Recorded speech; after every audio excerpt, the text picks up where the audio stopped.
एक सेठ जी ने कथा करवाई। व्यास जी आए, सेठ जी ने अपने सभी मित्रों को निमंत्रण दिया, बोले भाई सबको कथा में आना है, हमने कथा करवाई है। अब यहाँ गर्ग जी ने कथा करवाई, उन्होंने सब अपने फैमिली मेंबर्स को, अपने मित्रों को इनवाइट किया ना, सब आए। तो जैसे कोई अगर अच्छा हमारा दोस्त आता है तो हम क्या करते हैं, उसको स्टेज पर लेकर के जाते हैं महाराज जी से मिलवाने के लिए, महाराज जी हमारा बहुत अच्छा दोस्त है ये।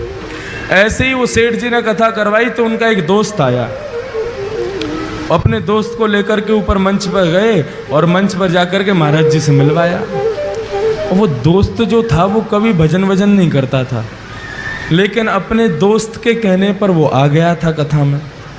आज जैसे ही मंच पर आया, ध्यान से सुनना सभी लोग, संत जो थे वो चेहरा देख करके ही समझ जाते थे कि आदमी भजन करता है कि नहीं करता। जैसे ही वो उनके पास आया तो जो वक्ता कथा कर रहे थे उन्होंने उससे कहा, वो सब तो ठीक है महाराज, आप थोड़ा भजन किया करो, आप भजन नहीं करते हो।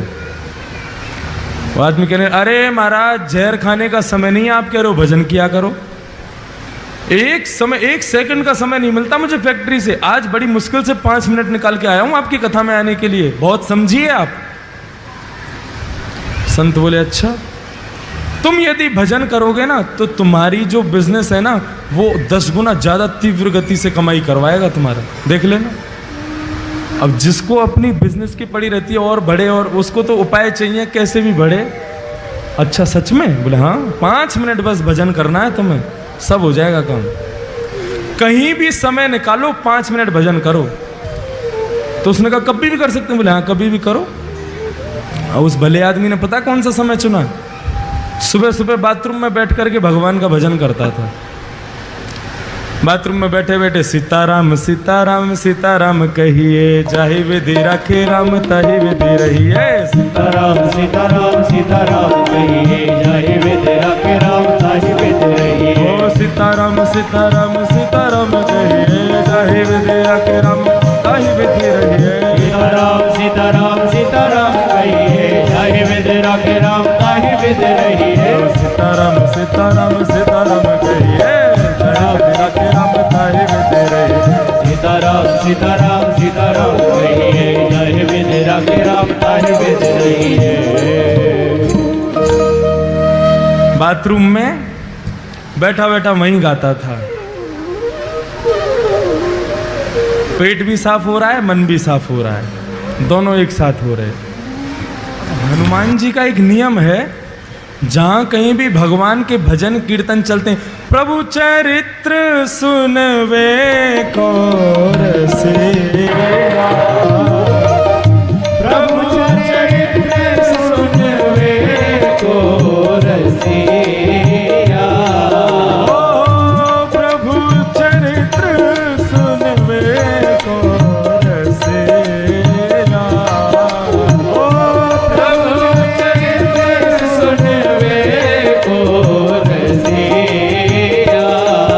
और राम लखन सीता मन बसिया।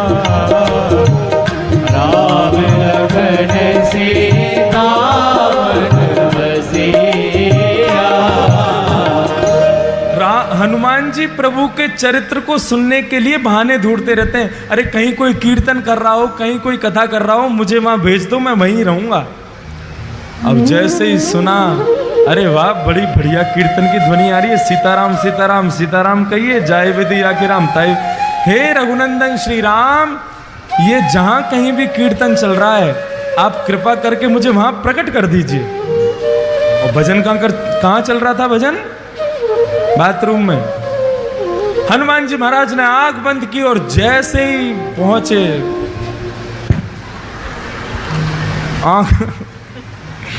आंख खोल करके देखा, हनुमान जी महाराज का पूरा दिमाग खराब हो गया।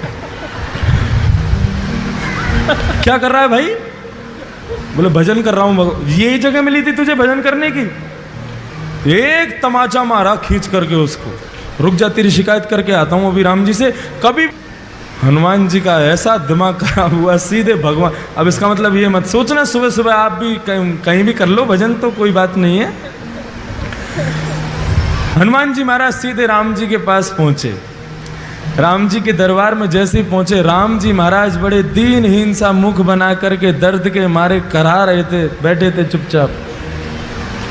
हनुमान जी महाराज बोले, मेरे रघुनंदन श्री राम, मेरे प्यारे श्री राम, आपको मैं प्रणाम करता हूं। प्रभु आज एक आपको बड़ी बड़ी विचित्र बात मुझे बतानी है आपको। राम जी बोले, हाँ बताओ। नहीं पहले आप बताओ, आप इतने उदास क्यों हो?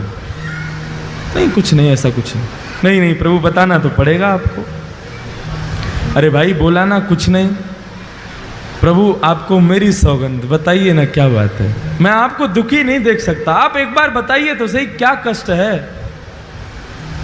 राम जी बोले, हमारी पीठ में बहुत तेज दर्द हो रहा है। बोले क्यों? बोले स्वयं खुद ही देख लो। जैसे ही पीछे पीठ के पास गए, हनुमान जी बोले कहाँ देखना है? बोले हमारा अंग वस्त्र हटाओ।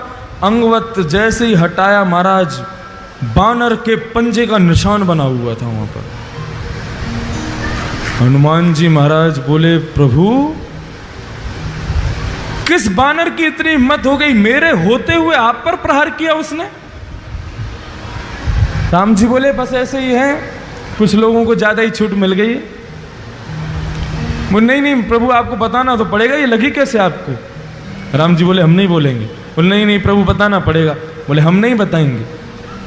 बोले आप मत बताओ, मैं एक अभी फिंगरप्रिंट चेक करवाता हूं ना। किसके फिंगरप्रिंट्स हैं इस पर? सारे बानरों को बुला लिया विश्व भर के और कहा, किसकी हिम्मत हुई मेरे राम जी को हाथ लगाने की? बानर सब कांपने लगे। बोले महाराज हमारी हिम्मत नहीं है, हम तो राम जी को दूर से ही देख के भाग जाते हैं। आप जो उनके पास रहते हो, हम मारने की सोच भी नहीं सकते। बोले ऐसे नहीं बताओगे, एक एक करके आओ और अपना हाथ रखो। जिसका हाथ यहाँ पर सटीक बैठ गया उसी ने मारा है। और एक एक करके सारे बानर जा रहे हैं, राम जी के उस पंजे पर हाथ लगा रहे हैं। राम जी मन ही मन प्रसन्न हो रहे हैं, कर लो सब कुछ कर लो, जो करना है कर लो। एक एक करके सारे बानर चले गए महाराज, एक का भी हाथ नहीं बैठा। हनुमान जी चरण पकड़ के बैठ गए, प्रभु बताइए ना किसने मारा? इनमें से तो कोई भी नहीं था।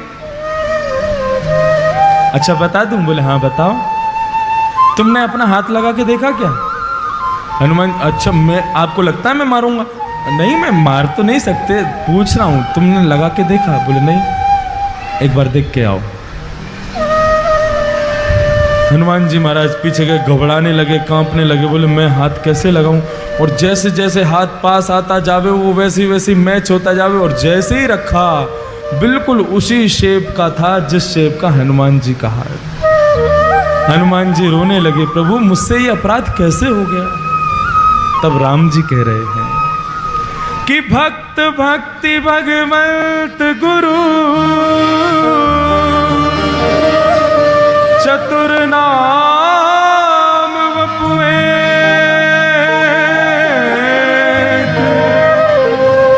तिनके पग वंदन किए, नाशहि विघ्न अनेक। हनुमान, भक्ति, भक्त, भगवान और गुरु, जब मनुष्य मेरा भक्त बन जाता है ना तो वो मेरा ही स्वरूप हो जाता है। उस पर आया कष्ट वो मुझे भी लगता है। तुमने मेरे एक भक्त को मारा, वो पीड़ा मेरे भक्त को कम हुई, मुझे ज्यादा हुई है, इसलिए मेरी कमर में लगा है। बंधुओं, भगवान कहते हैं जब व्यक्ति सर्वस्व मुझे अर्पित कर देता है तो उसका दुख मेरा दुख है, उसका सुख मेरा सुख है, उसका आनंद मेरा आनंद है। और वही भक्ति पथ का पहला स्वरूप है। हम जो कुछ भी करते हैं सब कुछ भगवान को अर्पित करना है। फिर दुख की घड़ी में भी वो तुम्हारे साथ है, सुख की घड़ी में भी वो तुम्हारे साथ है। ये भक्ति पथ का पहला मार्ग समझ में आ गया सब लोगों को? हम जो कोई भी पुण्य करते हैं, एक बार मुख से यदि हरि नाम भी निकलता है तो भी भगवान से कहो, प्रभु मुझे इसके बदले कुछ नहीं चाहिए, आप रखिए। भगवान की दरबार में तीन चीज हमेशा याद रखना, तुच्छ, कुछ और सब कुछ।